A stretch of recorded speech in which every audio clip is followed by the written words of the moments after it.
Yo. Hey, everyone. Ran into some issues. What's going on? Happy last 4 minutes of Friday. Heading into an even better day with Saturday, my favorite day of the week. Welcome to the Midnight Crossover Show. I don't know where the hell Andre is right now. What kind of background? Is that Iron Man's workshop? Yeah, Is that, okay. Iron Man. It's my garage, actually. I got to clean some shit up. But I'm used to the big, bright, Batman signal behind you. Yeah, well, you know what it is that since I'm doing, this channel and I started doing my sports channel, I decided to go green screen, and that way it's easier to transition. My background's still there. It's right behind this green screen. You're ashamed of being a geek. That's pretty much not at all. But like when I'm doing my sports channel and I got Batman and everything up there, everyone's always like, "Why is there Batman in your background?" I'm like, "Oh, because I'm a member of the Four Nerds." And then yeah, you start bitch. giving me your plug, man. And then I was gonna do just the green screen when I'm, on that channel, but then it's a pain in the ass to move it. So I was like, you know what? I'll just leave it there for now. All right. Well, this is the What? show that I pretty much leave this. I'm going to leave these topics up to you and Brad because everything you guys are going to bring on is on my ban list. So I'm pretty much useless. On your ban list. Look. If you want, I can go Batman. What's up? No. I like the Iron Man garage. We can go the video game Avengers Tower. I like this one. That was cool. That nice. Well, look. Here's the thing. What's up, Jason? What's up, Kevin? I see you out there. So here's the thing, we talk about Rebel Moon Part 2 coming out, and then all of a sudden, two things get blown up, right? Zack Snyder talks about, okay, well, they ask him, would you like to finish your Snyderverse in animation? He said, yeah, that'd be cool. That'd be awesome. It'd be fun. And all of a sudden now it's like, okay, now it's okay because he said it. That's always been an accepted, medium for me. Like, hey, if that's what it takes to get that out there, then by all means, let's go for it. Do animation. Just get the damn story out there. I want to know, what the story is. Now, I don't know. Like, have you started watching Xmen 97? Are you into that at all? I am. I got some choice. Listen, everybody seems to be shocked, but I'll go into the reasons why I wasn't. I'm not feeling that shock because guess what? Prior to the soft and cuddly X-Men that you guys grew up with, they were killing X-Men. Yeah, no, of course. Blew himself up in a plane because he lost his wings. I remember being like, holy shit, they killed Angel. Well, that's what I love about this is that they're actually they're taking those risks and killing off characters, which to me now it clearly shows that this is a self-contained universe. This is not a universe that's going to be. Yeah. Once they did that, then I was like, okay, so maybe now this is not because I thought maybe this was the background, this was the origin of the X-Men at the end of the Marvels, right? Because Beast looks just like the same Beast that you see in the cartoon. So I was like, okay, so maybe that's what they're doing here. But I don't think so anymore. Now, it still can be, but they're going to end up resetting it anyway, so who knows? Yeah. Right? But who knows? But going into, Xmen 97, I mean, that was really, really cool. And the fact that they pulled from E is from Extinction is badass. I was like, wow, they're pulling from source material. Now, obviously, it's not exactly the same, but it's pretty damn close. Close enough to kind of fit into their story. If I'd have had this back in 92, I may have not hated this series as much as I did because this is the tone they should have had 31 years ago, to be honest with you. Yeah, well, yeah, but I mean, like I said before, it was on Fox Kids. There's no way what we got on Xmen 97 would ever be on Fox Kids. I'd be like, everyone would have freaked out. But I'm loving it. 97 is cool. I absolutely love it. Kevin Dog here says I should have the Batflex Batcave. I could do that. Yeah, I'm pretty sure it's there. It's got to be there somewhere. I'll find it real quick. I'll find it. But going back to Snyder, what did you guys think about those comments about him saying that he would finish he would like to finish the story in animation if that were a possibility? I'll go first. Because I've been saying this a whole bunch of times, and people were like, "Well, he said he didn't want to do it in animation." I'm like, never listen to never take what somebody says at any given moment. He never said that. Yeah, certain fans said that. Oh no, that's a compromise, and we can't do it. But he never said that. I say sock puppets, claymate, however the fuck you get the story, let's do it. Now, to be fair, also it's like there has also been like going to the opposite end of the spectrum. I mean, there has also been some corners of the fandom that says he doesn't want to do it at all. I don't, like I said, when you say corners of the fan base, you're already talking about people that really are not going to matter in the retail sense. When you have to go to the corners or the fringes to hear something, that means it's not close enough to the middle where you can make the money off of. So we should never be listening to these people anyway.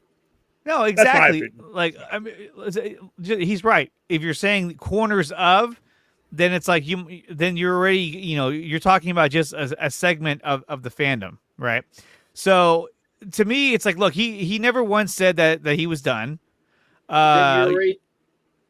What's that? No, I had to switch my sound from the microphone to this. Oh, I was like, what was that? Yeah, it was you actually, but go ahead. Oh, okay. He never said he was done, but I mean, I think when it comes down to it, like, look, if you think that he would just continue to do campaign for it, I don't think he's going to do that. I mean, look, he's doing Rebel Moon. He's doing his own projects. Would he love to do it? Of course. As a creator of content, of movies and cinema, and of course, if something were to work out and you can finish your story, of course you would do it. Yeah. But the argument that like, oh, he never, he's not done yet. Yes, he's done. He's moved on. Like, dude, I'm so sick of this argument. They're jobs. I'm so sick of it. This is a business, and these are jobs. That's why when everybody says, "Well, this person said they would jump at the role, the chance to play that role again," of course, it's a job. It's an occupation. This is what he does for a living. It's something he's familiar with. There we go. Look, now I'm in the back cave. That totally threw me off. To me, I have a preference as far as with ultimately what I would like to see it start at, and obviously it's comic book, not just because I'm a comic book guy, because you have a lot of real estate to cover a lot of things that you may never get to cover when limited times and 2 hours here, 2 hours there. You got 12 issues and branch off. Final Crisis, even though I don't like some of the stuff about Final Crisis, but if you look at Final Crisis, you had the core story. And then you had branch off stories that were almost as good. Legion of Superheroes got rebuilt through one of those side stories. Jason thought there's so many things you can tell in a comic book, and then you use those data analytics and you go from there. If I got a cartoon, I'm gonna watch the hell out of it. But like I said, I'm at the point any way you give it to me, I'm gonna take it. I just like I said, to preference Cody Rhodes, I want to finish the story because I think it's unprofessional the way it was left. I think it leaves an unprofessional cloud over Warner Brothers, no matter who's running the regime, when you have something like this that was that big and never got finished. It's a trust issue with the customer too. It's like I said, you want new money when I watched what you did with my old money. I just don't trust you yet. So anyway, you can get this done. Cartoon, sock puppets, I don't care. As long as I got my battle with Themyscira and Darkseid, as long as I get the final battle between Mankind, Justice League, and everybody else, as long as I get these things, then I'm done. I don't, like I said, and I saw another post when they were connecting with the whole reporter thing. I know you guys will get to that too. Oh. I saw that one post saw that shit. I never want to see, where the whole list of movies that are like Justice League 5, 10, 20, and I don't need that. Just Ben Affleck's Batman movie. Like, dude, no. I would love to see it. I would love to see it. I want to see the story too. But I mean, it's like one step at a time. I don't know. Yeah, exactly. But then we sound negative. But then you sound negative when you say that. Like, oh, here we go. No. It's like, no, but it's just like, come on.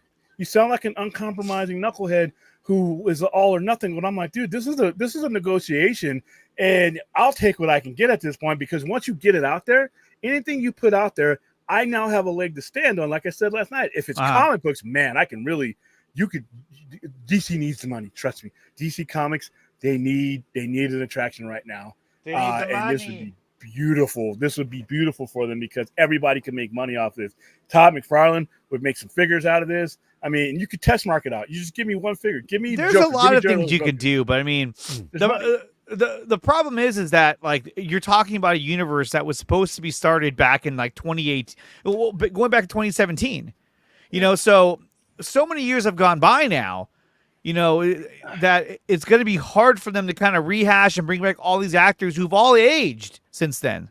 And some of them make more money than what you were going to be paying them. Henry Cavill is going to demand more than I mean, this was Justice League came out 7 years ago, and so 7 years ago. Highlander so now. Yeah, but what I'm saying is that all these actors are 7 years older now. Highlander. To be fair, none of them look 7 years older than him. Oh yeah. No, I mean, some of them, it's like, especially considering what he went through, it's like, oh man, he looks fantastic. I think some of them do look a little bit older. De-aged, but you got makeup and you got to worry about like Jeffrey Irons, like kicking the bucket. Like, come on, like come on now. We're all. I'm just saying, like if you're gonna do this, like you got to get the ball rolling here. And look, the whole cell campaign, and I really get it. Like I get what they're going for, but it's the most unrealistic venture that you could possibly take it down. So this is Brad. I'm ceding my show to Brad right now. Because I'll go ahead and mention, because I did mention to William a few hours ago before he came on, and because this also created this sort of ties into the discussion of Zach's the comments Zach made about, it's like if I got the chance, like animation, I would that's a format I would be amenable to. And then Ray Porter just about 3 hours or so ago, out of the blue, decided, I was going to ask you what prompted that. I don't know. Yeah, I mean, that was weird. I was like, huh? I have no idea why he decided. He might have like that might have been him like deciding to capitalize on Zach's comment there. He might have I mean, maybe he's. I don't know if there was anything behind the scenes between the two of them, and that's just speculation. I need to be clear when I say stuff like that. This is all speculation. This is no ear to the ground scooping. You see, look. I got the Robin suit in the background now. Look at that band. Oh, well, actually, you Aaron says you should do the Australian Outback. So. Oh, and all the things I could do that. Trapdoor spiders crawling around behind you. You do that with like the desert and like Mad Max Fury Road. I think that'd be. Well, they did film that in the Africa continent, but going back to Ray Porter's, it's like that. I mean, that obviously, I'm sure that's going to continue, spreading like wildfire tomorrow. But I think for me, kind of like the bigger thing is it's kind of like what you said, Andre. It's like one step at a time. Similar to with Zach's initial comments, and now what we're seeing here with Ray. I think for me, like the bigger thing is the fact that again, the fact that we're still talking about it, and the fact that and also with Ray, he's to my knowledge, and I mentioned this also a few hours ago. It's like Wayne Carr, he did tweet the hashtag a while back, but and all respect to him, but he was actually, he was still cut from the movie. So as far as like. Ray Porter, to my knowledge, is the first person of like the core cast in the movie, in the finished product, who has used that hashtag. So I think your guess is as good as mine about why he decided to say, "Fuck it, I'm just gonna go ahead and tweet." But the thing about it that just drives me crazy and just wants me to just cock my backhand ready literally for the knuckleheads is the reason why I don't like talking about it a lot of times. It's because we can't have a business conversation with fanboys. Yeah. I've heard every fucking stupid reason why something can or can't be done from fanboys, who I'm one of, but you're not using the kind of logic. It's all transactional, man. You can never say something is going to happen or not going to happen unless you can basically push out the possibility of a transaction. We just went over an article a few days ago about the problem with Warner Brothers not maximizing on its content, not investing in its content, producing its content. That one article we wrote off, What's going to end up happening is eventually they're going to get to a point where, because the DCU is not going to be enough. The revenue that the DCU is like a half piss into an ocean. It's just not going to be enough. Not for the type of money that a corporation like that, with that kind of debt, needs to bring in. No matter how, and this singular focus on one story with DC is always been stupid. And that we're going three decades stupid. But if there's an opportunity, and I'm not, like I said, I'm not saying it's going to happen or anything like that, but I'm talking about somebody who pays bills to keep something open. If there's an opportunity to make money, then you cannot exclude that. And you got to take the fanboy logic and the fanboy passion out of it. You have to understand, okay, can we make revenue on this that we don't have to spend money on? Because let's entertain it for a little bit, and then because it drives me crazy. Yeah. If it's something that I can turn a profit on and I don't have to spend anything on, it's just a licensing agreement, and I'm in debt and I get a cut of everything, you damn right I'm going to at least consider it. And whose voices should not be in the room? Us fans. We can have our opinion, but having an opinion and your opinion meaning shit is two drastically different things. We're talking about a transaction. And when he made that, and I saw the shit term, I'm like, oh no, Ray, why did you do it? But once again, the responses to it that have nothing to do with logic or business dynamic should literally mute themselves. It should literally Twitter should just block it out. Yeah, but at the same time, it's like when Wayne T. Carr tweeted that out, I don't think he really knew what that was. All he knew was that I'm not talking about Porter. No. I know that, but I'm saying when Wayne T. Carr tweeted that out, like I don't know. To me, yeah, he didn't know what that was. He was like, "Oh, that's cool. Whatever that is, yeah, cool." And I feel the same thing with Ray Porter. He's like, "Yeah, sell Netflix, whatever." I think Ray Porter knows. Ray Porter probably knows what it is. Yeah. Actually, you're right. Ray Porter probably knows, but I don't think Wayne T. Carr really knew what it was. Yeah, I'm surprised Ray Porter tweeted that because he has to know the hellstorm that's coming. Well, at the same time, it's like with Rebel Moon around the corner coming out in what 5 days? No, yeah, for me it's Wednesday. Woohoo! Wednesday. Wednesday. Yeah. See, I gotta wait a week because I wish I was in Vegas. I'd come down there and watch it for sure. I have a spot for you if you want to come down. I've invited people. Yeah, I'll drive from Northern California. Your private jet, man. I'll take the Batwing, which is hanging over here. I'll just hop into that and go. Get with Dawson and get with Ray is gonna be there. I'm sure. She said Wednesday. Yep, Ray's gonna be here. I convinced her to be here. Dude, she was posting pictures of her house. Yeah, they're putting the patio in. I was like, dude, that's awesome. Yeah. Austin and Bradley, they're gonna be here. I got a couple of people. Nice. If you are local and you want to come do this, because that's where they're from. Wednesday. They're from Las Vegas, right? They're here in Vegas. Yeah, that's awesome, man. But if you're in California, Arizona, if you want to come out, I got a spot for you. I know, and then I saw Dave and other people got to watch the movie. I think it was last night. Yeah, that was fucking awesome, badass, dude. That's super cool. I was so glad. The super chat. If you want to highlight that real quick. Yeah, because it's from you. Yeah, Kevin O'Dog here. What's up, man? Hold on, Dog hair. You don't ever give anything to the pimp fund here. I'm just kidding because I'm not monetized. Hey, Kevin O'Dog here is a badass. And he's been a fan for a long time. He says, nice to know the money is going towards a good cause. Heading a Del Taco tonight myself. I put in my chat, I said, hey, just let everybody know, all super chats go towards my 4 a.m. Taco Bell run tonight. So you're putting food in my belly, and I appreciate it. Let me and Brad start. Hey, here you go. Streamlabs.streamelements. Donate to the Frappuccino Fund that keeps the people around me alive. Also, I just want to say this too. The channel is officially about what is it now? So he's just gonna make us feel. We're under 100 subscribers left to get to 2,000. I'm trying to get to 2,000 before the summer hits. But we'll see. Wow, god damn it! I forgot where I was at. 425. I'm 75 away from at least 500. I mean, but still, like you're moving pretty fast. This took me what? This took me 3.5, 4 years just to get to almost 2,000. But I would say the majority of the time I didn't know what I was doing. I was just doing live streams and I didn't know anything about tags. I didn't know how to promote my stream at all. And now that I'm actually gaining subscribers. Like, oh, that's how you do it. Okay, cool. I was like, I had no idea.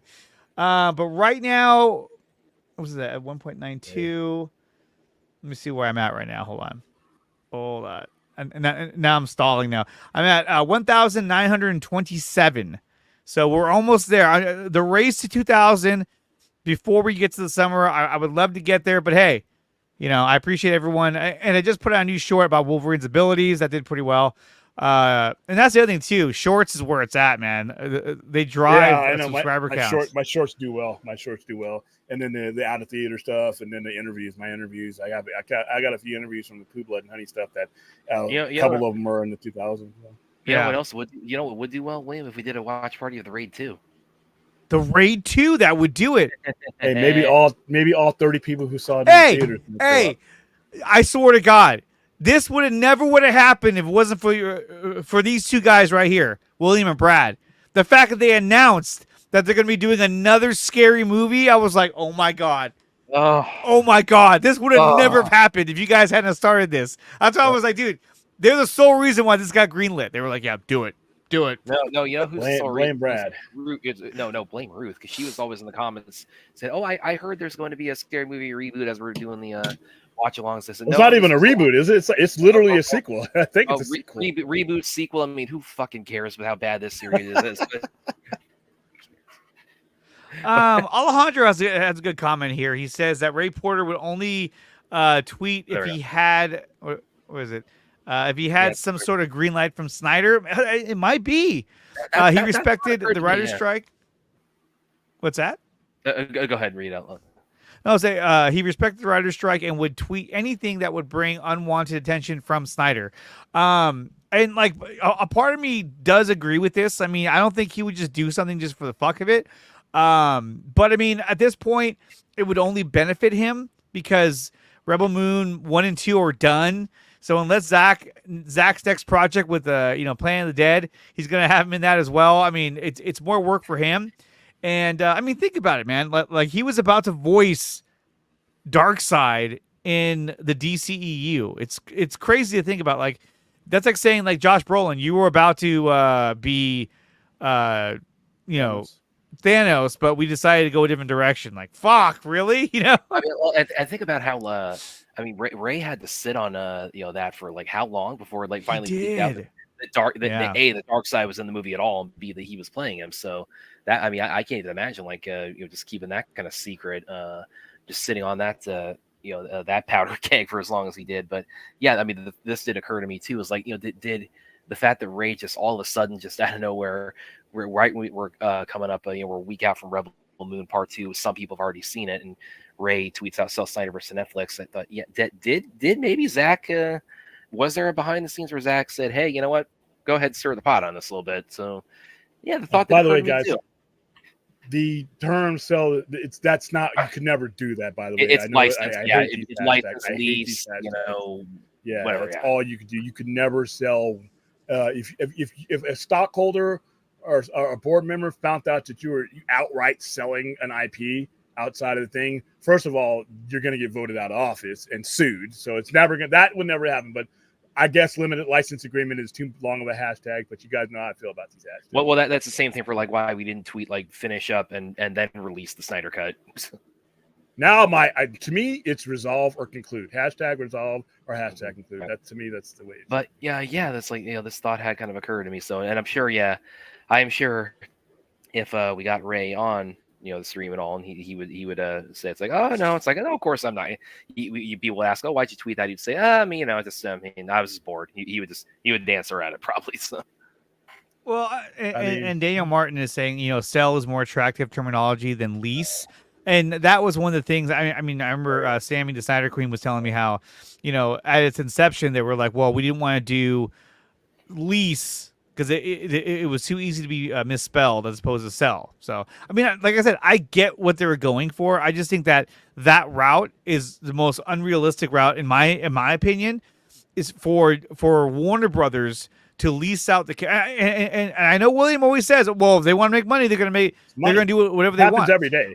But what I'm saying is that like for that to happen, so many things need to fall into place for that to happen. How about one of them, your company that you run being in a debt, you're not pulling in enough money to inflate your stock? Yeah, but if that were the case, William, they would have already done it. Not necessarily. No. This is what I think, though. This is what I think. Just real quick, I think that if James Gunn's DCU came out instead of the DCEU, I think that Zack Snyder's DC would be way more accepted now than it was back when it came out, because of the evolution and the progression of comic book universes and what you can do now. Oh, and shithead fans at the time too. Well, yeah, like back then when you had BVS, and a lot of fans didn't really get it. They didn't understand what they were watching, and they weren't ready to be challenged, have their characters challenged as well. A lot of these fans, a lot of the Batman fans, they were basing their Batman on the animated series. I just threw up. I swear to God. You know how many millions of people they were basing it on the animated series, and on top of that, they were basing it off of the Dark Knight trilogy, which had a very, very strict no-kill rule that they pushed very hard, especially in the Dark Knight. And because of that, that caused BVS to get such a negative reception because it went against what everyone at the time knew about Batman. They were like, Batman doesn't kill. I mean, the moment he killed somebody, you were like, what? Yeah, and I was like, wow, about damn time. Here's the thing, though. I do think the proximity of the Dark Knight trilogy and the fact that it did go so much into the no-kill rule, even though they definitely find ways to bend it, at least in the Dark Knight trilogy. They went really deep into it. I was surprised. Yeah, the fact that they were stringent with it and it was still so fresh in everybody's memory when BVS came out, I think that did play a role in it. Absolutely. Here's the thing: none of this stuff. When the stuff suits are sitting down in their nice leather chairs and they're sitting in that boardroom with a bunch of stockholders that are wondering why their stock is at 840 a share. The reasoning that people so far have given me why something like this couldn't happen, they're not valid. They don't apply. That is not going to be anywhere near the decision-making process. If this were ever to happen. That's just about it. They are not going to, hey, let's invite the fanboys in and see what they fucking think. No, they're going to look at that sheet. They're going to look at that P&L. They're going to look at, the volume. They're going to look at a whole bunch of things. And guess what? Our fanboy logic is never going to make it even to the elevator that leads up to that corner office. It's going to be purely transactional. Mm-hmm. What's the offer? How much are we into it for? Oh, nothing. Okay. What's your offer? What kind of cut do we get out of all the ancillary stuff? Okay, that's the conversation. None of this other shit is ever going to come into the adult room. It's never going to even get, like I said, on YouTube, on Twitter. Yeah, this is a fun conversation to have. But where it actually matters, if a decision like this were ever made, none of this bullshit is ever going to factor into their decision making. It's going to come down to transaction, and that's it. That's why when people say that it's a pipe dream, once again, you've never bought or sold something then. You've never tried to get out of debt then. You've never had to answer to people who have backed you then. Yeah, but still, like, I get what you're saying, William, but if that was the case, they would have already moved on this, and they're not. Not necessarily. I don't know. Not necessarily. You're thinking, okay, are you thinking from a corporate point of view, or are you thinking from what point of view do you say that from? It's okay. So if you look at it from a corporate point of view, you're like, hey, look, how do we maximize our revenue? How do we get our content on so many forms of media that we can maximize how much we can generate in terms of revenue? So what's one way to do that? Okay, I know. There's a huge crowd, a huge audience that wants to see the conclusion of this story. So how do we do that, but also do our own DCU, do James Gunn's DCU? But from what we understand is that James Gunn has the final say on what happens when it comes to DC. No, he does. Yeah, he has a boss. You realize he works for someone, right? Don't you? Exactly. You realize he works for a person who has another person that he works for. And the guy that hired him is in love with him. David Zaslav was like, why isn't this guy running? Nicotina, did you seriously just say some shit? Yeah, David I said Zaslav that. Is not in love with jack shit. David Zaslav is in love with money and getting his golden parachute and getting the fuck out of there. He does not give two shits about any of this stuff.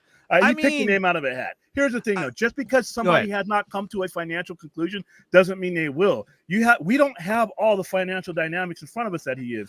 There could be steps to what he's doing. There could be like, okay, if my stock reaches $6, this is what I do. If my stock goes up to $11, this is what I do. Those are dynamics we don't have in front of us, and they have nothing to do with geeks like me, you, and Brad. None of that stuff is going to go into. For all we know, he could be actually, he could be thinking, I got something. Your offer, Netflix, for whatever who is just not enough. I want more. There could be a negotiation process that we'll never know. Why? Because we are not at that level. We're just not there. But see, so like if you look at, since we're talking about the Snyderverse and all that, we might as well stay on this. Thanks for well, I brought it up too. Axel just joined the chat. Axel joined the chat. He doesn't like it when we talk about the Snyderverse, but we are.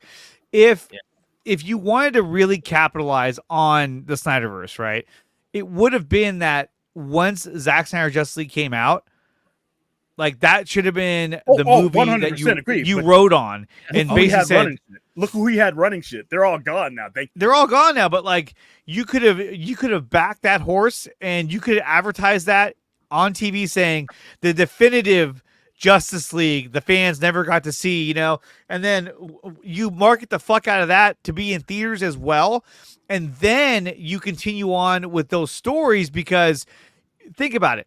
You could have literally done Justice League 1 and 2 and then a Flash movie, and then that would have reset everything. You didn't even have to go 1.2 billion in exactly. You didn't have to like that would have been the easiest route. You didn't have to say, okay, in order to do Zack's movie, we have to do Batman or Ben Affleck's Batman. We have to do the Cyborg movie. We have to do the Green Lantern movie. You really didn't.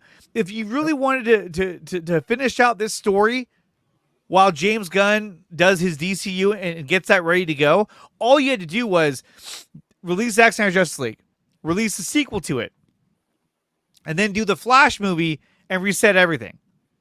But the problem, of course, is that they were like, well, we already had, you know, Aquaman Part 2 already in production. We had Shazam. We had all these other, you know, these other movies in production already, right? But, I mean, realistically, you probably could have integrated that shit in somehow.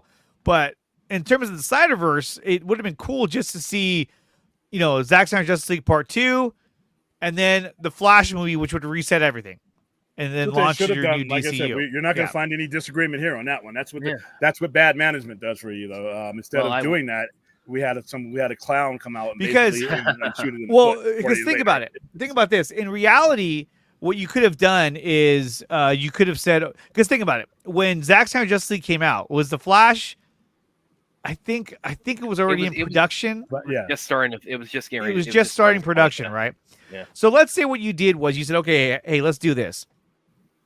Let's do the Snyderverse, you know, or Justice League comes out, Zack Snyder's Justice League, and it's a hit. Everyone loves it. Let's back this horse and let's use that as our true canon to what we're doing moving forward, right? The launching pad. I'm saying this. Launching pad. Yes. And then what you could have done at that point is say, okay, so everything else that's going into production right now, you look at Black Adam, Shazam, and Aquaman. And fuck, even Blue Beetle, I don't care. But I'm saying those main three, right? You say, okay, this is what we're going to do. We're going to make these movies because we have everyone already on contracts and all that. But what we're going to do is we're going to adapt it to what's happening in the Snyderverse. So these movies all could have came out in between Justice League Part 1 and Justice League Part 2. Because at the end of Part 1, they saw a glimpse of Darkseid. You know Darkseid's coming, but the Justice League has been formed. So now you could still do your Black Adam, your Shazam, your Aquaman, you know, and then you would do your basically this year Justice League Part 2 would have been the main headline, and then you do a Flash movie that resets everything a year or two later, and then now you're into the new James Gunn DCU. Exactly. That would have been the easiest transition to do. It would have been the most profitable way because what they did was really fucked up. What they did is they cost themselves so much money and momentum. And like I said, by the way, guys, if you're just tuning in, I didn't bring up the Snyderverse. The other two guys did. But hey, we're talking about it. Yeah. But I know people like, why you guys tired of Snyderverse? Like, well, something happened today that made it a topic to discuss. So yeah, give me the comic book. Listen, guys. If you're watching, Jim Lee, I know you're watching this show. If you're not, you should be. You absolutely should. Give me. Yeah, you really should be. Give me the comic book because all this other stuff, animation, all that, great, it's wonderful, right? But the cheapest way to get this out there and make the most money off of it, and then look at the data is comic book form, and then we go from there. Wherever we go, if we go nowhere, if it sells like garbage, then you know something. But if it doesn't, if it does, like I think it'll do Ultimate Spider-Man numbers or more. Then you got something not only that has made your comic book wing some money that you desperately fucking need, and you need some direction there. But that's another stream. But you've gotten a measurable now Because like I've always told you, everybody that wants anything comes in with their passion and their fan logic. You got to come into the corner office with data. You got to come into the corner office with some proof that there's a market out there, because you're disrespecting the conversation by thinking that, oh, well, you say restore this, restore that, sell this, sell that. You're not taking an account and respecting the risk that the person you're asking has to take for that to happen. But if you come in there with 800,000 units moved of this comic book, now we're respecting that person's time and their risk, and we're giving them something to work with. Right now, like I always say, we're white noise. We're so easily ignored. We're so easily dismissed. The hashtags, dude, hashtags are extremely easy to ignore depending on who you are. If you're somebody who's transactional, you don't give a fuck about a hashtag. You care about money. You care about money. How much can this make us? How much is this going to cost me? You know what? Where's the risk factor? Because you're not just talking to the guy or the gal, that person has to go back to somebody else who gets them the money. So you got to respect that conversation. Well, if you ever want anything to happen, you know, it's funny to think about it too, because when you look at like the events that kind of took place, right? When Mike DeLuca and Pamela Abney, came in and were, put in charge of Warner Brothers Pictures. I believe Alan Horn was there as well. As an advisor. What happened, right? They literally said, okay, Hamada, we don't really want to do your plan. We don't like that plan. And they started to make changes to it. And they literally brought back Henry Cavill to DC. They worked, on bringing him back. So they were already in a position where they could have literally had those actors at least signed for that one last Justice League movie. But, it is what it is. Now we're just talking about the amount of money and the exposure that they could have got off of The Rock if they had used him in something else with Black Adam. You literally had this guy as part of one of the biggest pay-per-views in the last 35 to 40 years. Exactly. He was on TV every week up to that point. It's so great because, I've thought about a concept of how would you integrate The Rock and Shazam into Zack's Justice League, right? Kingdom Come, baby. Give me Kingdom Come. There's Kingdom Come, but at the same time, it's like if Lex has the mother boxes, how he would need a significant amount of power to power all three mother boxes in order to create a boom tube to bring Darkseid to Earth, right? How can you do that? Well, you would use the power, of either Black Adam or Shazam's power to charge and power those three mother boxes, or both. Or both, right? And so, how do you do that? So, at the end of the day, Lex would have to double cross both of them, and essentially, likely hold Shazam's family and the kid Amon and the girl from Black Adam. They would be the ones that he actually kidnaps and basically holds them. It says, "Zap these boxes for me." Yeah, you want to save them? Do this. What everybody's come up with is better than what they did. That's it is. Everything. I was actually gonna make a video about how I would have reconnected it. I got partway through it, and then I never got back to it again. But really, it's well, think about it. It's like if you wanted to integrate these characters, the best thing to do, was it? Don't even require boxes. Oh yeah. Well, anyway, but yeah, we're talking about because look, in order for the mother boxes to work, they had to power it back on. That's what Silas did. He was able to power it. That device. In his lab, and he said it takes a significant amount of power. So if we're going off of that and kind of branching off of what was already there, what's up, Venom? I see you out there. Don't bring up Venom. Don't mention Venoms and Banes. No. We don't mention Droga. I mean Venom, excuse me, because we know that Droga is Venom. Well, no, I got Venom Hernandez here, who's a fan of the channel. He's in here. I was saying what's up to him. Venom Hernandez, that actually sounds cool. Sounds like a wrestler. Yeah. So, what was I getting at? Oh yeah. So you think about it, right? So you were setting up the Rock, Black Adam versus Superman, right? Mainly, it would end up being Black Adam versus both Shazam and Superman. That's how you integrate them in, right? So it's like you think about it. Lex Lex should have been the one behind the idea of bringing Black Adam back, back from the dead. Because if you unleash Black Adam, then he may be strong enough to defeat Superman because Superman's weakness is magic. And so once, and so basically that could have built up to a Superman Shazam movie where you had a huge battle in a city like Metropolis or wherever. And then at the end, you would realize, or Shazam would realize, I'm sorry, Black Adam would realize that he was being played the entire time by Lex Luthor. And so in order to counter that, there's a Venom there. In order to counter that, you would have, Lex kidnapping their families, Shazam and Black Adam, to bring them both to the Three Rivers, where the anti-life equation is located, to power the mother boxes in order to bring Darkseid to Earth. And then that's when you do Justice League Part 2. You know what I mean? You could have easily have done it. You already sold me. You came into my office. You're getting right there, and that's 3 minutes or so that you explain that. You put more mental effort and energy into planning that than Walter Hamada ever did. I mean, what was Hamada really doing? I mean, he was literally making these movies with the idea that, the Flash will basically be a reset that will introduce the new DCEU, which has Michael Keaton as Batman, Sasha Calle as Supergirl. But at the same time, it's like, look, dude, if you couldn't get Ben Affleck to come back to be your Batman, then I'm glad they didn't do this, but like why wouldn't you recast him? Like, why would you go with Batgirl over Batman?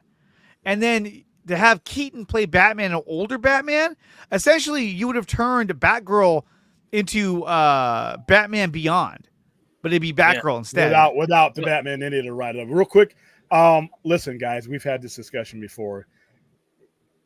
Sales say otherwise. Nobody buys comics anymore. LOL. It's filled with political. Okay, I had a bunch of nobodies come in today, and I guess they didn't buy anything because it sure looked like they were buying comics to me. And all this week, listen, I understand where you guys are coming from with the anime thing, but once again, we're talking from a side of things that doesn't. People are still buying comics. Trust me. Is it as good as some other periods of time? Yeah, but I don't know anybody. You can point some people out to me and give them the link. I don't know anybody who could say, you know what, we're going to stop carrying comics and we're just going to solely carry anime. Any of the stores, and they not have the orange sticker on their door. Anime is doing better than it has done before, but it's not. Nobody's not buying comics, and anime couldn't keep my air conditioner on. Now, when you're talking about the sales of comics, I broke this down in finite detail for you guys a couple of weeks ago. Who are they selling to? Who are the derivative buyers? If you're telling me that a certain amount of anime and manga are moving, then I need to know who's buying it, because if it's from big box distributors and bookstores and places like that, that means nothing to me as a small proprietor. And you're also talking about the frequency that they can absorb that small businesses cannot. So, which is why the percentage of what we carry is so low. Now, there are certain stores that carry certain percentages higher. Some people do really well with it.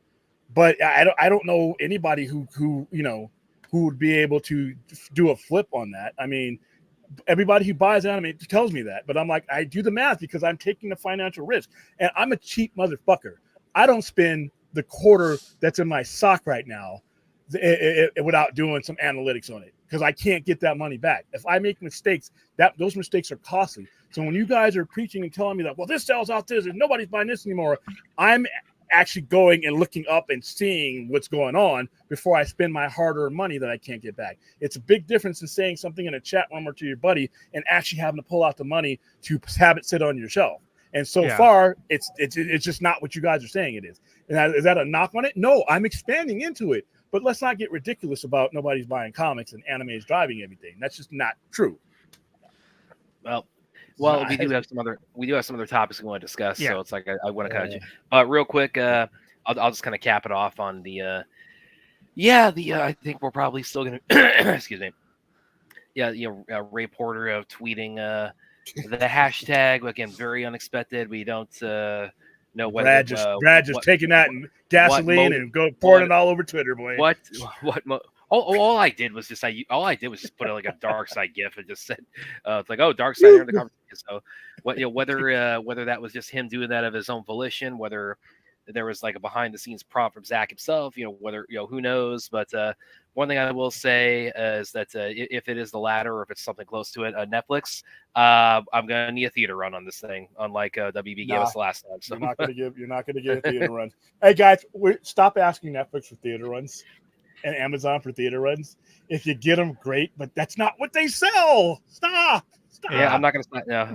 No, I'm gonna. This one. This is one I'm putting my foot down on that. You're gonna look at you like, who? What? It's not what they sell. I mean, yeah, they're all about their streaming platform. That's where they want you to watch their content, is on their streaming platform. But I mean, it just, I really feel like this would have done so much fan service if they would have integrated it back into the Snyderverse, finished off the story that they originally told, and then use the Flash as a way of resetting everything to launch James Gunn's new DCU. And I think that like a lot of fans of the DCEU would have been more open to James Gunn's DCU if they would have finished. Hell yeah! Like, cool, we finished that. Let's go on to the next one now.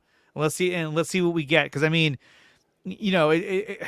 it just sucks because, like I said, if Zach did his movies now as opposed to then, it would have been well received, I think. Oh yeah, I agree. But kind of hold on. I gotta absorb this. I gotta absorb this, and I want my response. I want to make sure that I'm not demeaning or making fun of anybody in the chat, because that is not.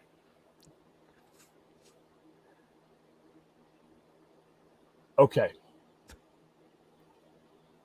Once again,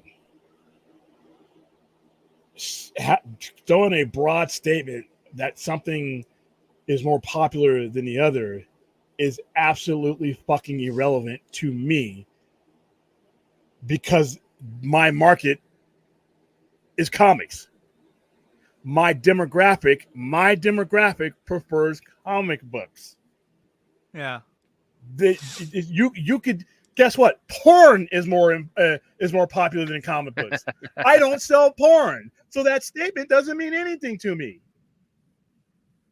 You're talking at the macro.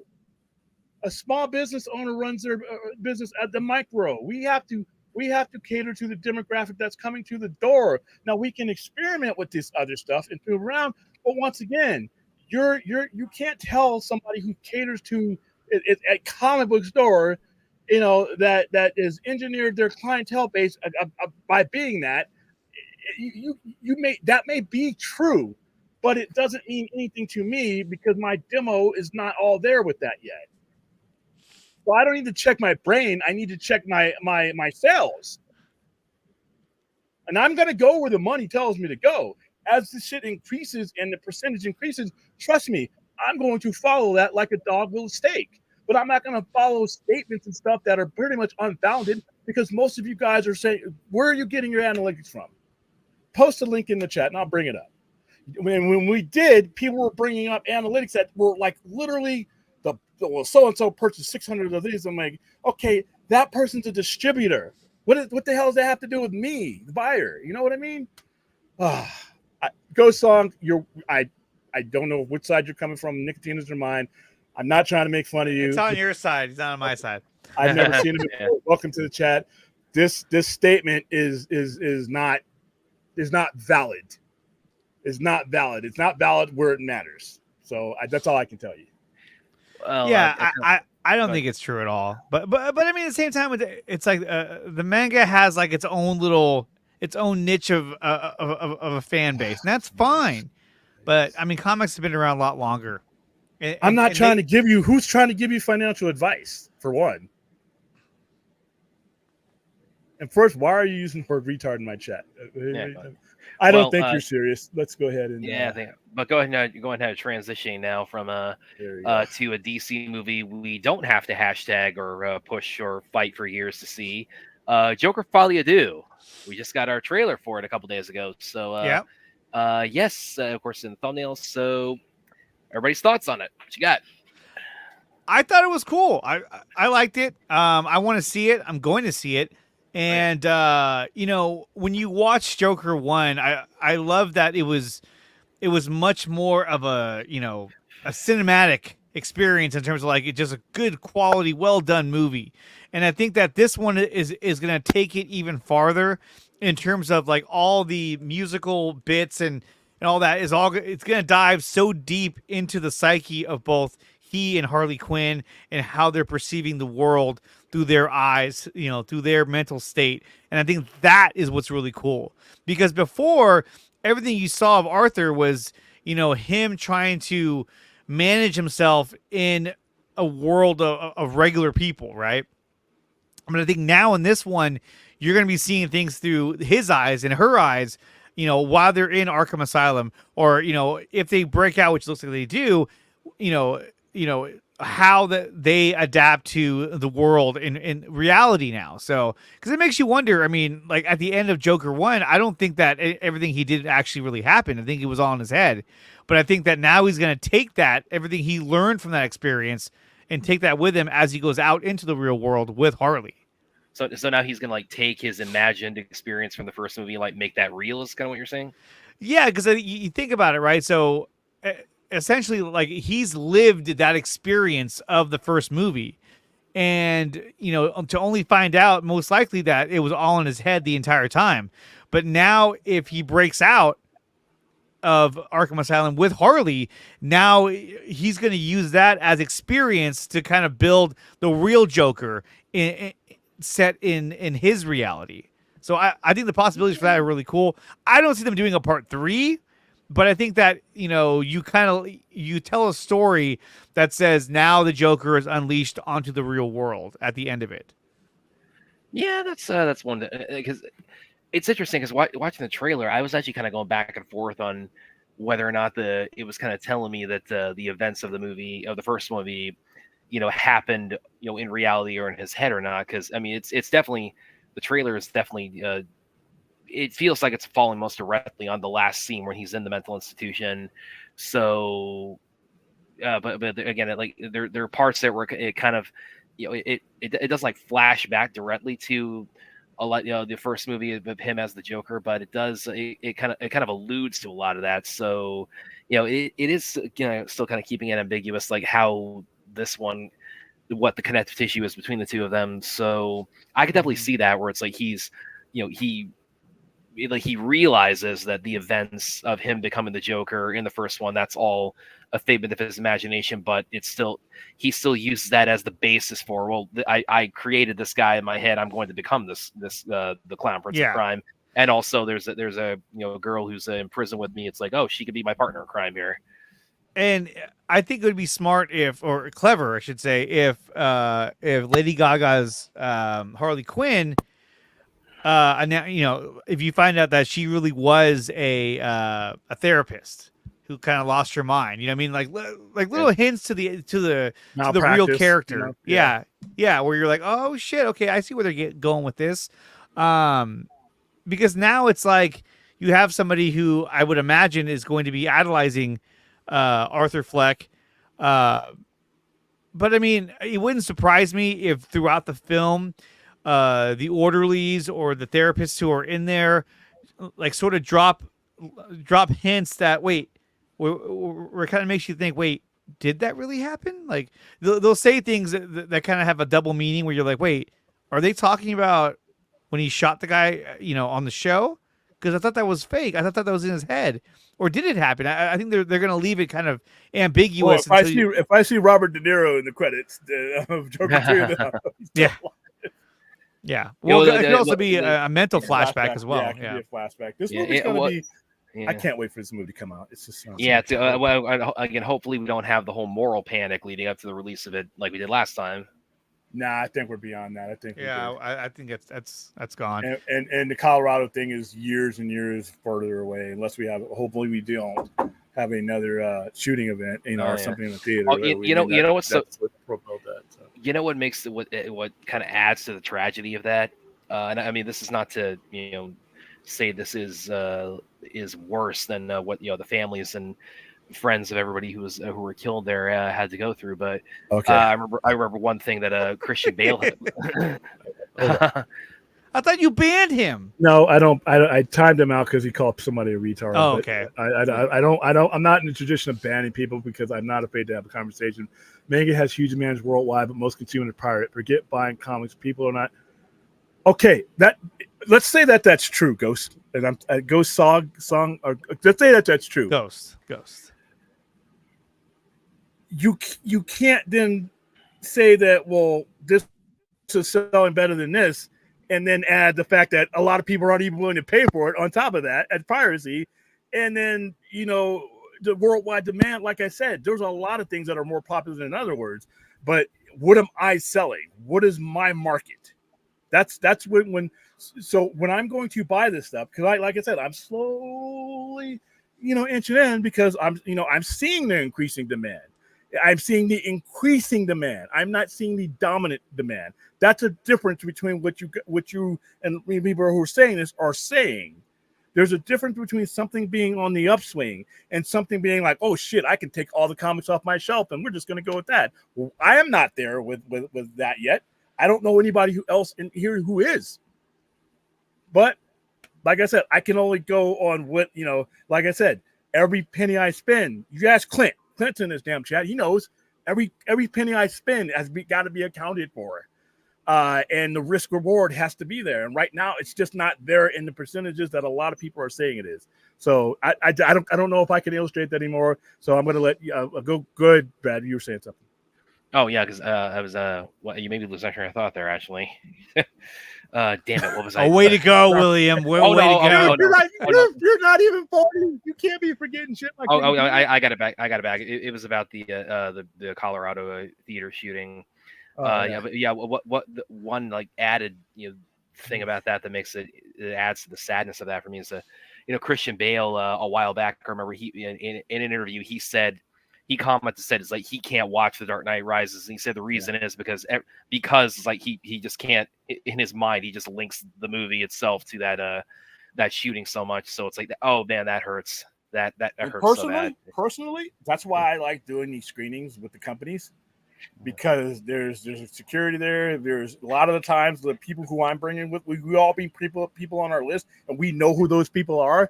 So yeah, crazy could get in there, but we screen the shit out of our list, and then the studios do it.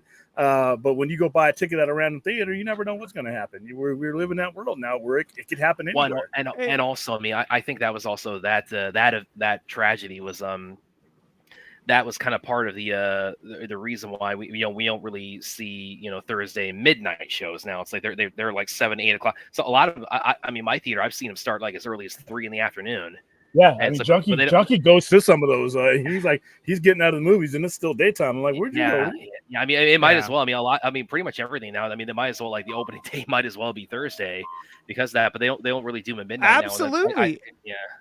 It's always Thursday now. I mean that's usually if I go see a movie on its opening day, it's Thursday. Yeah, me too. Yeah. It's always the day before. If it's something I really out. want to see. If I really want to see it, I'm there. Yeah, like Monkey Man recently. Like, I was definitely seeing that Thursday night. So. I actually want to see that movie. I haven't seen it yet, but I want to. There's a few movies out there I want to see. Yeah, William hasn't gotten the chance to yet. So, and with that, like how quick the turnaround from theaters to streaming is these days, we said, it's like we're probably going to end up end up doing a watch party on it. So it's like if you don't catch it theatrically, it's like these days within 4 to 6 weeks, it's like it's going to be even like the biggest blockbusters nowadays. I mean, it's like those got like maximum like 2 months in a theater run before they start hitting streaming. I think the longest one Thank you for the input. Somebody has already sent this to me, and once again, these analytics don't mean anything to me at my level. Is that about manga? Yeah, he sent it to me in the chat, and I'm like, I've seen this guy, and his numbers. He's got a lot of good numbers up here, but when you're down here, when you're the buyer, not the distributor, not the mass seller, these numbers don't mean anything to me. They just don't.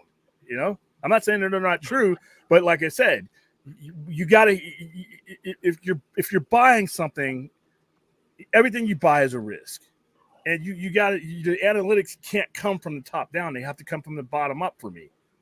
So sorry, Yeah, but apparently manga, I think probably our Chad would agree, manga is definitely Tra. And before you ask, Andre, no, we have no idea what Tra Nobody means knows. either.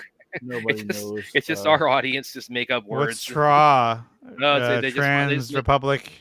Yeah, they I just don't make know. up they just make up words in the chat and then they just kind of like run with it. So Well, it's like, first they become they're misspellings, and they become so But like I Tra said, is kind of the big one that sort of took off with our audience in the chat. if this wasn't someone else's video, I'd bring it up because I've said I've gotten sent this before, and I wish it was this easy. I wish it was just as that easy as bringing up some broad charts from markets and demos that will never fucking affect me, and I may never have access to. It may never, it may never catch on. I wish it was that easy. Like I said, that's where fanboy William, I have to leave him at the door, and not wanting to get evicted and keep my power on, William has to take over. It's just a different conversation sometimes. Carry on. Okay. Sorry. Okay. Well, and I think new Bell Rev has something from me here because you where did you say this, Bell Rev? Let me find it. You had a question for me. Let me scroll back up, see if I can find it. Go ahead, keep talking while I try to find Bell Rev's question for me. Okay. So. Well, look, we kind of touched on it earlier, but I really wanted to ask William about it because I know at first you weren't really sold on the idea of it. But Xmen 97, what did you think of episode 5? It's the tone that the entire show should have been, but as far as it goes, I felt that, like I said, it was what is looking at it and where I'm at right now. I'm like, that's cute. I thought it was awesome. I loved it. That's fine. But like I said, that's nothing new for me. Seeing that kind of tone is nothing new for me. If you were following X-Men, from the source material. Like I said, I just ran off 5 or 6 deaths in comics. That's what you saw in X-Men 97 episode 5 is legit 1986, 1987 X-Men. I mean, and it's fine. Like I said, I applaud the fact that they've evolved to this point, because like I said, this is more consistent what was going on in X-Men in 1997, by the way. All you got to do is read Fatal Attractions and you'll see that there's a tone there that was consistent what was going on in the mid 90s. My biggest issue, my issue with X-Men animated series is over with because we're not in the 90s anymore. I mean, there's really nothing you cannot do that. And it shows the fact that they've adjusted their tone, as something that's more suitable to people who have probably grown up from then. To be fair, X-Men, this was never my market. They were not aiming the show at me, so it wasn't for me to like to begin with.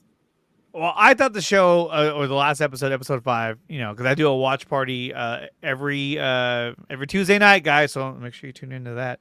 But I thought it was great. I loved it. I thought it was so much fun, and I love the seriousness and the passion that was in that episode. It was badass. I absolutely loved it. Yeah. Also, fourth, here's something else, just to touch on that real quick, because I don't want to dismiss. Yeah.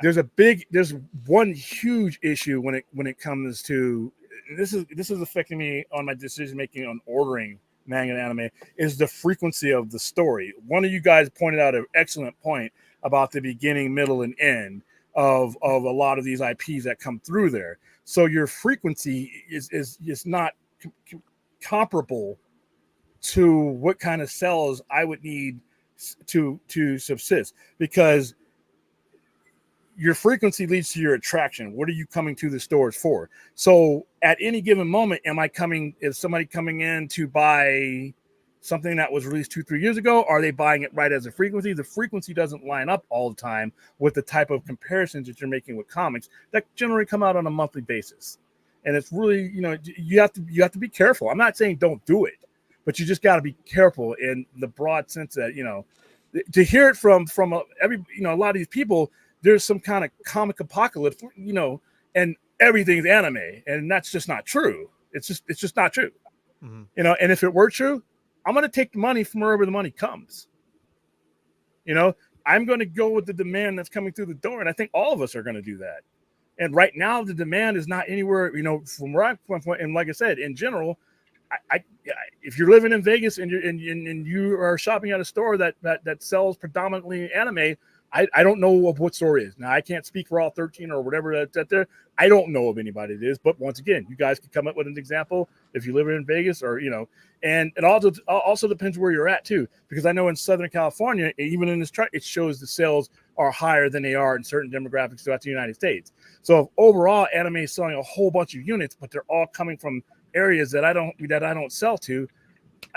Those numbers don't mean anything to me. So there's a lot of breakdown that goes down to, and I'm doing it. I'm doing it because eventually, like I said, I'm going to go where the money takes me. That's how you stay in business. And by the way, on that note, I found Bell Rev's a question for me, which actually goes back to the topic we were discussing earlier. Yeah. It was up earlier, or up further, and he asked me if I saw this and could answer. It's Brad, how do you feel about Snyder's continuing animation? Oh, and I'm sorry, I fucked that up. Sorry, I my apologies. I understand what you're saying, Forth, and that's why I'm trying not to like be argumentative, because I'm in the process that you guys are talking about, and that goes for any other merchandise too that I can sell demographically that aligns itself with the demographic I'm already in. All right, sorry about that. Sorry. Okay. Little interjection. He's gonna look away. He's gonna look away. That was totally a dick move. Sorry. Well, going back to Belrose, yeah, and of course I sort of addressed this because somebody asked me on Twitter, and I shared Zach's comments about this, and of course I think I mentioned this the other night when William and I were streaming. I actually, my personal preference is I don't like to get too much into the nitty gritty of like what format it would take, and the reason why I don't is because I feel that's a question best left to Zach himself and whoever would be giving the green light and who's writing the checks for it. I think that from the perspective of the fandom, it's like the best, like the role of the fandom should play in that really is showing the demand to see the story through is still high, in my opinion. So that's why whenever I talk about it, it's like I talk about it more in the terms of like we just want to see this through, and I'm leaving the logistics of it up to them. Now, I suppose if you want to hear like me, like on a personal level, like how would I feel about continuing animation? Because I thought about this more, and because Zach, he's done animation before with Owls of Ga'Hoole, and he's got a couple with his Netflix. He actually, in fact, there was one thing circulating around a little bit today where apparently the Vikings show Twilight of the Gods, that's finally apparently getting close to the finish line, which is awesome because I need some awesome Thor to wash the memory of Thor: Love and Thunder away for me. I know. What about Potbelly Thor from Endgame? Come on, man. No, but he still did awesome stuff in that. It's like he was like the Wakanda was it Wakanda? No, that was in that was Infinity War. That was actually a kick-ass scene. Now, I didn't enjoy Infinity War too much, but that when he comes down and starts wrecking shop in there, that's great. Oh, and by the way, going back real quick, it's like this is another thing that adds to my frustration with WB's handling of the ZSJL, because people, that's one of the most highlighted moments in Infinity War. Listen, if the real Justice League movie had come out when it was supposed to, Superman's entry into the final battle, I mean, the earth would have shaken with the kind of applause that would have gotten. That is like, that clears Thor's entry to Wakanda by 20 miles. I'm sorry. Oh yeah, it definitely. But I mean, not to take anything away from Thor's entry, I thought that still is a badass awesome scene, and I love absolutely it. But I think that like they missed the mark so hard on what Zach was putting together. And it goes to show you that the guys who were there, the Jeff Johns, the John Bergs, all those guys all the minions who were, were working underneath them, they literally had no idea what he was putting together. They didn't see the vision. They had no vision of their own. They didn't even have any good visions of their own. That's a thing. That's and this is just like, they were like, and it sucks because some of those guys Jeff Johns should have had better vision. But once again, Zack Snyder is a filmmaker. Jeff Johns is a comic book storyteller. And that's the thing too, is that like I have it on high accord. I heard this from somebody that I trust extremely, a source that was there on set and saw Jeff Johns rewriting the script right there on the set. Wow. Yeah. And it's crazy to think about. But is that when Terrio said, "Hey, you want to use what I wrote"?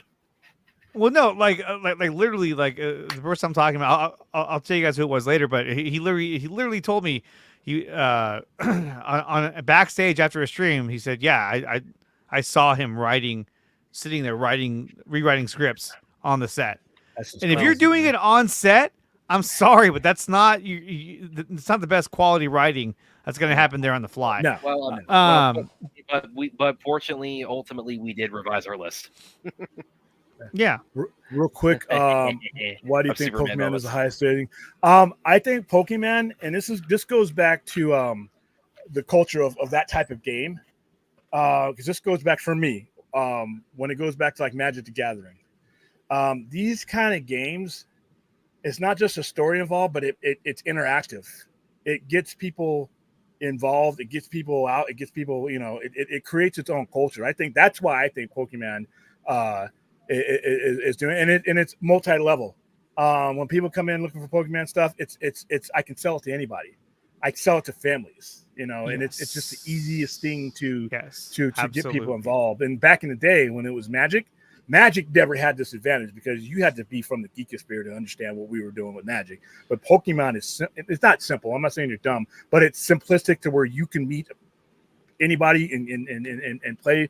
And the characters and the story, it's universal, So I think Pokemon does well, and it doesn't rely on frequency. It just hey, you can do it at any level. And for me, I can sell it to anybody in the world. Everybody's buying Pokemon. Certain thing. Now there are certain associated items that I don't do as well with sometimes, but the actual gaming, the cards, and everything else, those are consistent. Those are good.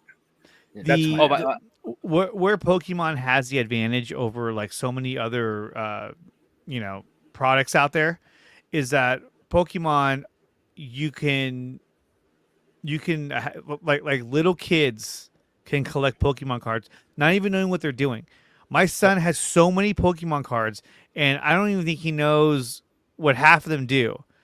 He'll be like, yeah, I have this guy, and then this is the Mega Evolve of him, and then Mega Evolves into this, and so like he has a huge binder full of cards, and he's only 8 years old. His brother, my youngest son, only 6 years old, has a binder full of cards.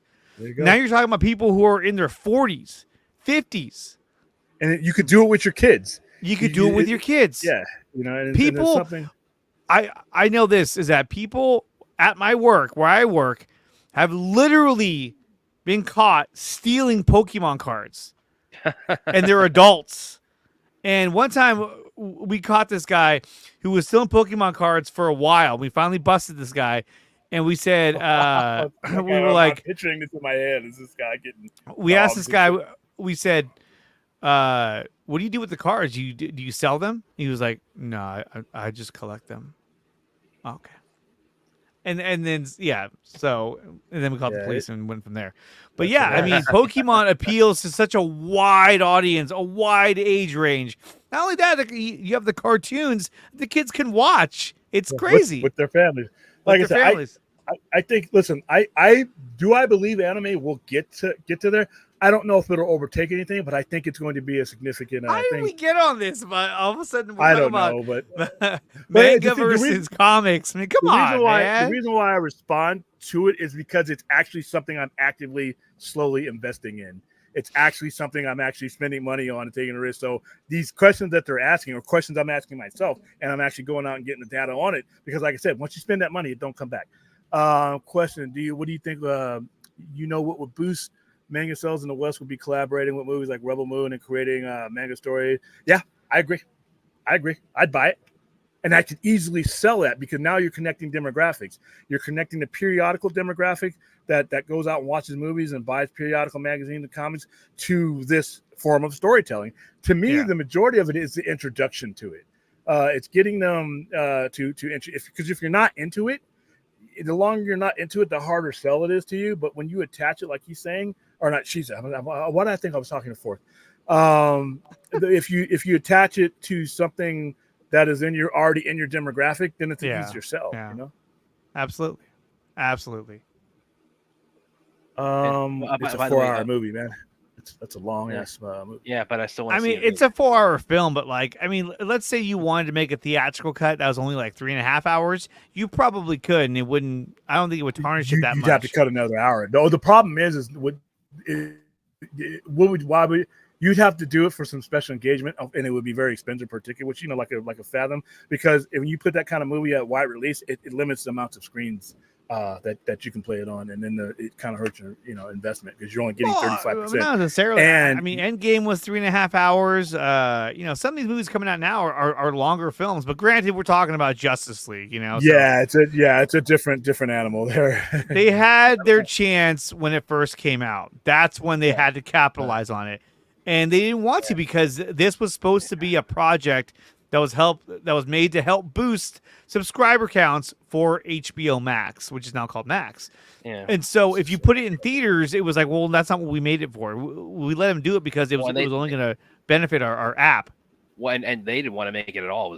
We owe it far more to AT&T than Warner Brothers management at the time. Well, and at that point, Hamada was like, he had his whole plan that he wanted to do. If you want to call it a plan. If you want to call it that. And, I mean, you got to remember, too, when ZSJL was, first announced and ready to come out, Ray Fisher was going to be in The Flash.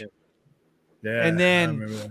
And then Hamada called him and tried to essentially like talk him down, from going after those guys, going after Jeff Johns, and especially Jeff Johns. That's the guy he tried to defend. I mean, it was Ray Fisher even said, he said things like, I can't see Jeff Johns doing those things. I've worked with him a lot. I've never experienced that. And that's when he knew, like, okay, hold on a minute. What are you really calling me for? Are you calling me because you want to see, what's going on? Or are you calling me because you're trying to talk me out of, going after certain people and, bringing the truth out? And so it's sad because, I mean, if you watch the Flash movie, to me, I think that the scenes with Ben Affleck when he's talking about going, about time travel and all that, I think that, I think that originally that kind of, not the same, obviously not the same verbiage, but like that sort of scene was supposed to be him in Cyborg. Oh, I've seen some people speculate also that the whole analogy that Keaton Batman gives, that the idea of the multiverse is like a bowl of spaghetti. I've seen some people speculate that was initially, they think that was going to be Cyborg. He was going to be laying that out when Ray was going to be part of the movie. It's like, yeah, that would make sense that that the character who's kind of connected to the grid would be and in a lot of ways kind of the most scientifically minded of the even more so the Batman in a lot of ways, of the Justice League characters. He'd be the one who would kind of be able to tap into that information the most readily. Yeah, because for me in the Flash movie, when Keaton started talking about the multiverse and using the spaghetti as an analogy, to me it sort of felt like I don't know, it didn't feel like that should have been coming from him. It seemed kind of weird. It didn't feel right. And I think that probably that line would have come from someone like Cyborg. Yeah, it's just so sad that when things got to this point where I know. But look at us. We're still talking about it. My background is based on a universe that never even got finished. Yeah, we got Darkseid tweeting about it again today, like we were talking about earlier. And by the way, because I didn't quite fully address but because going back to this, because I made I was starting in on the a little bit about the Owls of Ga'Hoole, which if you haven't seen that, I personally think that's Zach's most underrated movie. And it's absolutely breathtaking in the visual feast that it is. And like one thing I was thinking about, it's like, if it took an animated form, if you made it look anything like Ga'Hoole, I think people would get on board for that. Yeah, and Ga'Hoole was pretty. I'm looking that up real quick because I think Ga'Hoole that didn't cost a whole lot. Let me see how much what platform is that even on? What was it? It went out. Max. I think It it's went on. out I think theaters. it's Yeah, on yeah, Max. it's on Max now. Yeah, the budget was $80 million for House of Gahul. Yeah. That's a lot for a cartoon. That's anime, right? Yeah. So 3D animation. Yeah. yes or no, Brad? A lot of money. Would you Well, want to well, do the Snyderverse in animation if that were an option? Well, yeah, that's where I kind of go back to what I said earlier. It's like I personally don't prefer to get into like the like taking like a hard line stance on that because again I feel that's No, best left to the people who would do it. But well, yeah, you kind of got that. But I'm saying like if somebody said to you right now, we could do it, but it'll only be an animation, would you say fuck yeah, go for it, or would you say no? Well, I'll say yes because I don't know if I'm. Yes. I don't know if I'm going to get another. I ask. I'm going to go with the first one you give it to me. If you say it's going to be yes, whatever comes first. I would also ask. It's like, well, can you make it look like a Gahul? Because it's like, because I would say if they said we're gonna fucking make this movie out of stick figures in a flip book, I'd be like, okay, I want to see it. Like, let's go. I want to see where this goes. That's it. That's all I've ever wanted. I want to see how he's gonna have that. Now that's gonna take off. Like, have like the Blair Witch stick figures. They're gonna be like representing like parademons and stuff. Hey, you know what? I'll get it. I'll understand. You know, even if it was just him coming on the show and saying, "What? This is how this is going to end." Have him talking for a couple hours. By the way, I did ask you. Want to ask you this, Andre, because I did ask William last night because DC Film News when they shared Zach's quote about that, they included the image of Darkseid from the episode of Teen Titans Go that Zach played himself on. They had, of course, the night kind of they had like the animation style changed where it's like then they had the nightmare sequence with the Titans doing that. And again, this is where I have to clarify. Listen, everybody. This is not coming from any inside information whatsoever. This is entirely speculation on my part. This is entirely theorizing on my part. It's not even that. It's really tinfoil talk, you might call it. But I thought a little bit about that.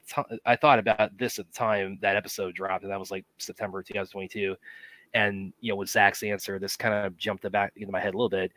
Do you think with that animated sequence of the nightmare in Teen Titans Go, do you think maybe?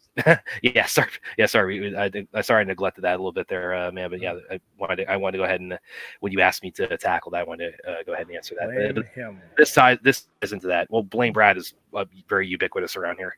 But with that animated nightmare sequence of Teen Titans Go, do you think maybe that might have been something of a pitch on Zach's part with that animated sequence? I don't know. I think that to be honest, I think that the guys over at Teen Titans probably told them like, "Hey, we want to do something like this. What do you think?" Because I mean, why wouldn't you? Why wouldn't you tap into that when you know that that's something that people would look at and say, "Oh shit, hey, this doesn't look so bad now." But at the same time, like that animation style was cool, but it could be done so much better. And I mean, look, the other question you have to ask yourself is, would it be like hand-drawn animation, or would it be, Yeah, because animation, again, there's animation styles, and again, there's that animation sequence, which was awesome.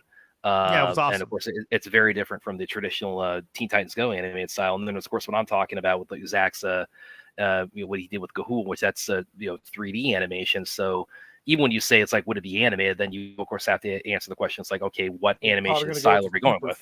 What's the cheaper form? What's the more economical? You're going to probably go with the one that gives you the biggest profit margin. I think 3D is significantly more expensive, correct?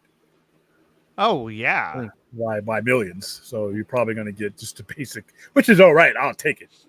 I mean, that's what I'm saying. Like what it's about when you talk about animation, when you talk about graphic novels, what it comes down to at the end of the day is that, you're getting the story out there. And so let that story generate its own buzz. Let that story generate more and more fans who want to see that story told through different mediums of media. Like I want to, like, it came out in a comic. Let's see it in animation, dude. I'd love to see it in animation. And now let's see it in live action. And the thing is that like the longer it takes for it to come out in any form, we're losing our momentum. We're losing our weapon to tell our story. That's what I've always said. Well, the thing about what you're saying there too is that these things, these different formats, are not even necessarily mutually exclusive either. It's like like one can feed into the other. Exactly. You got to start somewhere. Then I'd say you got to start with the somewhere. cheapest one. The cheapest one. Staples and papers, people. Staples And somebody papers, was like, people. "Oh, DC turned down Zach on that project already." You got to remember too is that DC Comics is heavily funded by Warner Brothers. So at that time, when they're Zach owned by Warner they're owned by Warner Brothers. So at that time, when Zach was pitching that to Jim Lee, I don't think Jim Lee was like, we don't want to do that. Oh, we'll think about Jim it. Lee didn't have the current status he has right now. He did not. He did not have Yeah. his cemented status. And the powers that be that were at Warner Brothers, when that got to their desk, like, how about that? They're like, no, we're not doing that. All we're doing, we're doing the Snyder Cut for HBO Max. They'll promote HBO Max later with a stupid ass interview. Yeah, and then their careers ended up being a cul-de-sac. Well, Exactly. Walter Amada is somewhere where he needs to be. I don't know or care what happened to Ann Sarnoff because I thought she was a horrible exec. So. Hell she yeah. was kind of dumb. I think. I mean, when it comes to the animation style, I would prefer more like a hand-drawn comic book style animation, because when you start doing the 3D CGI, then you start getting the weird angles of a three-dimensional human face. I mean, look at the what do you call it? The Suicide Squad killed the Justice League. There were some shots in that in the animation where the faces were like, you know what I mean? It just doesn't. I don't know. To me, I would keep it more in that form of comic book, like a comic book brought to life. That's what I would kind of go for. Yeah. And so what they did in Teen Titans was cool. Yeah, again, that's why I thought at the time the tinfoil part of my brain at the time when that dropped, and then again with Zach's recent quote, and I thought, there is just part of me wonders, like, is he like putting us out there also to say, hey, we could maybe make something happen with this. This movie is absolutely stunning. Well, I mean, at the same time, like I said, as $80 million, he did that for $80 million. As a filmmaker, that's too much, dude. But as a filmmaker, he always wants to finish the stories that he set out to make, and also too, I mean, when it comes to his fans, I mean, he knows that there's a strong fan base out there that have supported this story that they want to see, and so I mean, I think anytime he gets an opportunity to do something like that, he's going to say yes, and not to mention back when the Snyder Cut came out, or as it was building up to come out, like, I don't think he had even signed the contract to be with. Oh no, he already did sign with Netflix. I think he did. But remember that contract doesn't stop him from doing anything. Well, he hadn't signed the first look deal yet. The first look deal wouldn't even matter because he could still entertain it.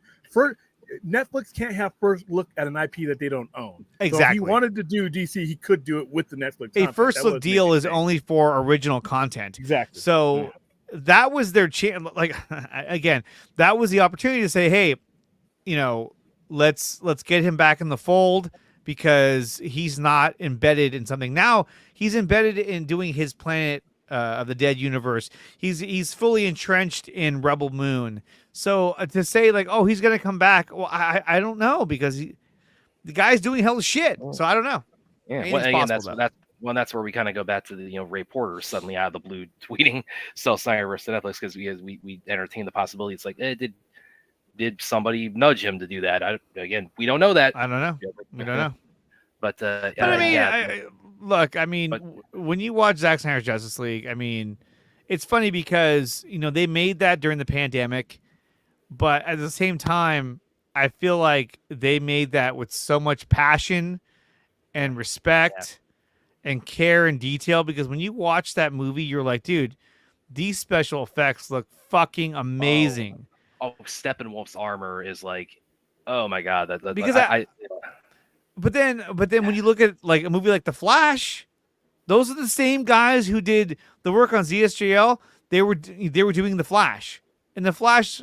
I mean, it's crazy how when you try to brighten things up and make everything look so vibrant, it really hurts your CGI. And so in Zack Snyder Justice League, he has a more of a muted color tone, and with that darker look, they look smoother. It looks cleaner. It looks more reminiscent of like a graphic novel. I mean, it makes more sense. Excuse me, guys. Like when you watch Zack Snyder Justice League, then you watch The Flash. Like when you see Batman come down from the Flying Fox, immediately you can see the difference in his suit. You're like, oh, that's not like a Michael Wilkinson detailed, badass looking suit. That's a little different. And then they took away his voice modulator, which was like, why would you do that? Well, they might have done it too because he's in a lot less of the Flash than ZSGL, so they might have thought, okay, this isn't as necessary. I mean, that's because that opening chase scene, that's Ben Affleck's only seen as Batman in the movie, so that's just a theory, But I can tell you otherwise.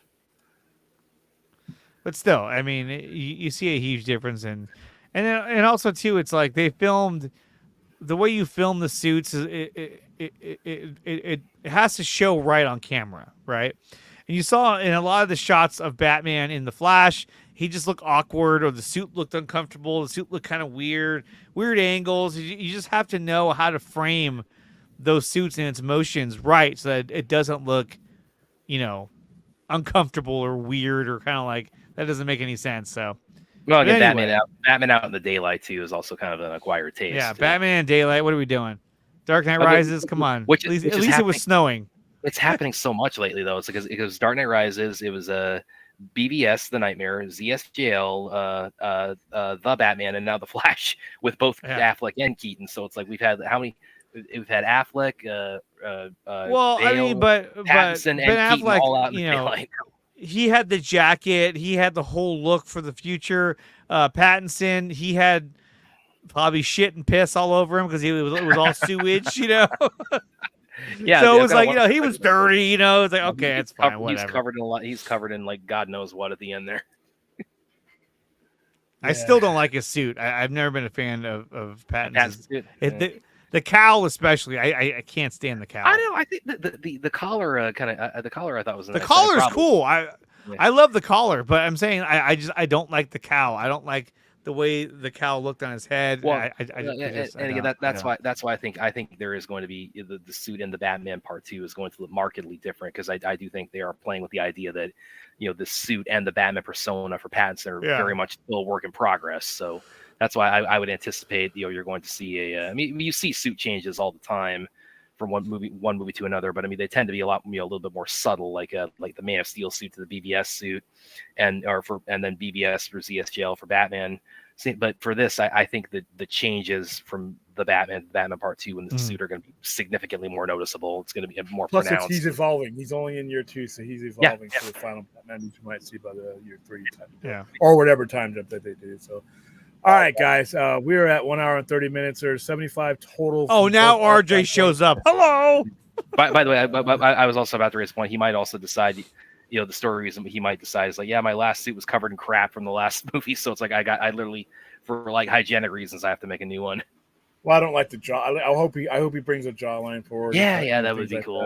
That would be like more like because his does have to expose the lower half of his face the most out of all of them, so it's like that might be a little more tactical. It narrows his cowl. So that's something, like I said, I like I said earlier tonight, The Batman is my favorite overall Batman film. It's the most complete Batman movie. Is Pattinson my favorite individual Batman? No, but the movie is everything I wanted out of a Batman movie, especially as a comic book collector who has seen Batman go in and out of what I perceive Batman as truly being. I thought that atmosphere, the corruptness, everything that what Batman would be in year 2 was portrayed perfectly in that movie. So yeah, the costume will evolve, just like with any Superman costume. If Pattinson's costume wasn't 100% what I want to do, but the story that they told was, so that trumped it. So I was happy. Yeah. God, fourth. No, fourth is just being fourth. No, I don't want them 9 for life. No, I don't want them to cancel the Batman 2. I don't even know if I'm gonna like the Batman in DCU because, like I said, that I just don't. He may choose a tone that I just don't like, and it might be good stuff. It just might not be for me. Well, just and like the thing is also being a DC fan, we've had so much cancel lose. Just on principle, I don't want anything canceled anymore. Even if I wasn't liking it from the jump, it's like no. Stop canceling. It's like stop canceling stuff. Stop telling us everything. Stop telling us everything we're not going to get. For Christ's sakes.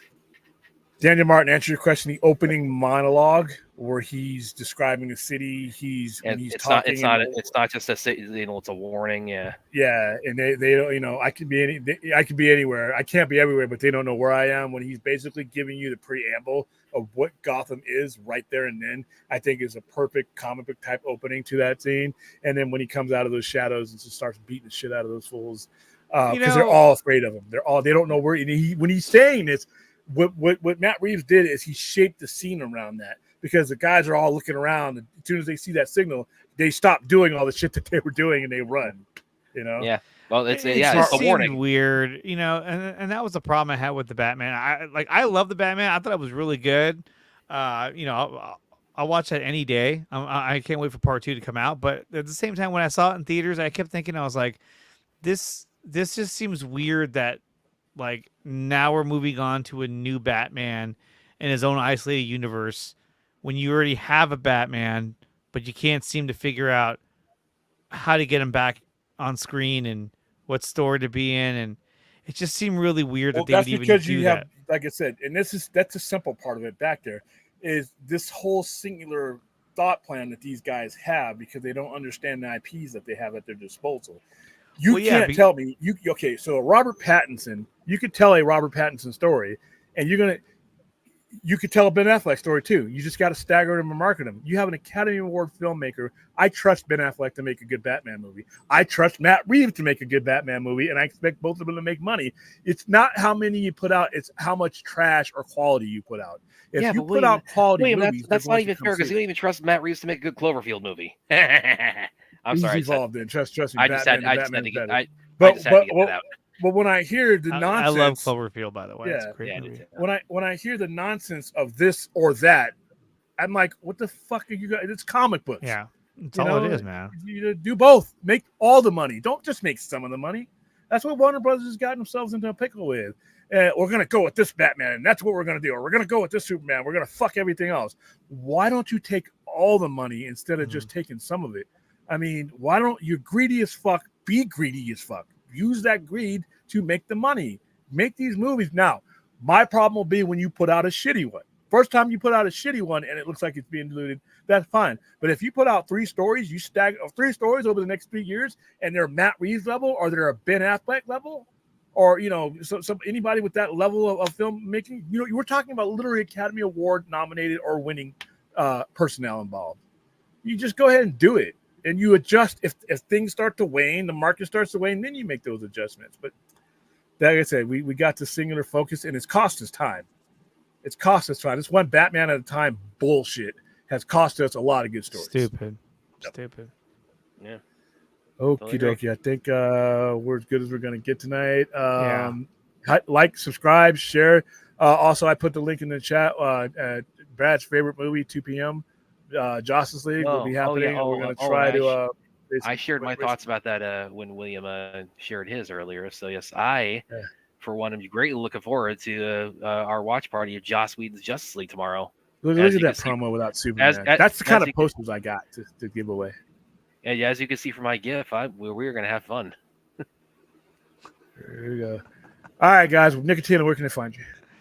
You can find me at Nicotina Show on YouTube. We're doing a live watch party of Xmen 97 episode 6. Me and Sean, also known as Nerd Cosa Nostra, will be live Tuesday night. You can also find me on the Joy Area Sports Show. We talk about sports, Bay Area sports, Niners, Warriors, Giants, and anything that happens in major media, of course. And then this Sunday, I'll be recording for my 3rd channel, which I'm only going to do like once a month, which is called Beyond the Unknown. We'll be talking to Matt Knapp. He is the host of Bigfoot Crossroads, and we're going to be talking to him about Bigfoot. It's going to be really cool. But yeah, check me out on Nicotina Show on YouTube. Obviously, like, share, and subscribe. And yeah, man, thank you for having me on. This is always fun. All right. Always Bradley, pleasure, man. where can they You find guys can find me. You can find me on Twitter and Vero. You can find me, here and there on Facebook. You can find all my writing where I cover like a lot of these topics, on different outlets I've contributed to. Of course, you can find me here with the Sci-Fi Center, breaking down all these topics throughout the week, and yes, preparing for what is going to be tomorrow, a watch party to remember with. And hopefully we hit 12 grand tomorrow. Yeah, that'd be. If you guys can, please consider donating to our AFSP fund, and which we do these watch parties weekly to raise money. We have cleared finally gotten out of the bullshit that is a scary movie franchise that we will never be revisiting ever and again for any reason or any amount of money whatsoever. But if we get the right donation, we'll start. With we will never do it. We will never do it. We will ever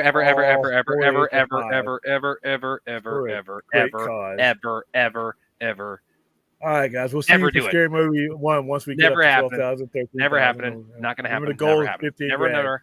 Not happening. No, it's not. Don't worry about Brad. He'll buy it. Never going to happen. Won't happen. Never happening. All right, guys. We'll see you at 2 p.m. See you guys.